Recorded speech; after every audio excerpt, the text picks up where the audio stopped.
Practising হওয়ার চেষ্টা করছে, সমাবেশী হয়, সে স্টুডেন্ট, সে চায় গ্রাজুয়েশনের পর বিয়ে করতে, তার সাথে আমার কথাও হয় না, আবার তার প্রতি কোনো ফিলিংসও নাই, হারাম রিলেশনশিপের ব্যাপারে হুঁশিয়ারির পূর্ণ অবগত। দেখুন, এটা একটা ব্যাধি। তরুণ বয়সে কেউ কাউকে পছন্দ করে রিজার্ভ রেখে দেওয়া, এটা কোনো ভালো কালচার না, এটা ভালো কালচার না। আমাদের সমাজে এটাকে বলে এঙ্গেজমেন্ট, আংটি একটা পরায়া ওটা দখল করে রেখে দিলাম। ইসলাম এরকম কোনো সিস্টেম নেই। বিশেষ করে অভিভাবকদের প্রতি আমি উদাত্ত আহ্বান রাখতে চাই যে আমাদের তরুণদের চরিত্রকে হেফাজত করবার জন্য, তারা যদি প্রাপ্তবয়স্ক হয়ে যায় তাহলে তাদেরকে হারাম রিলেশন থেকে বাঁচার জন্য ওই যে আংটি একটা পরায়া নাটক করার চাইতে আগ্রহ পড়ায় রেখে দেয়।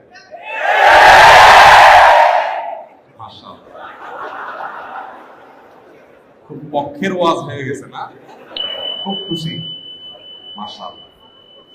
ঠিক আছে, এই বয়সে বিয়ে শাদীর কথা শুনলে আমরাও এরকম খুশি হইতাম, সবাই খুশি হয়। যাই হোক, আল্লাহ তাআলা আপনাদের সবাইকে সুখী করুন। মুরব্বী যারা আছেন, অনেক সময় দেখা যায় যে ঠিক আছে, আলাপ আলোচনা হয়ে থাকে দুই পক্ষের। ইসলামী শরীয়ত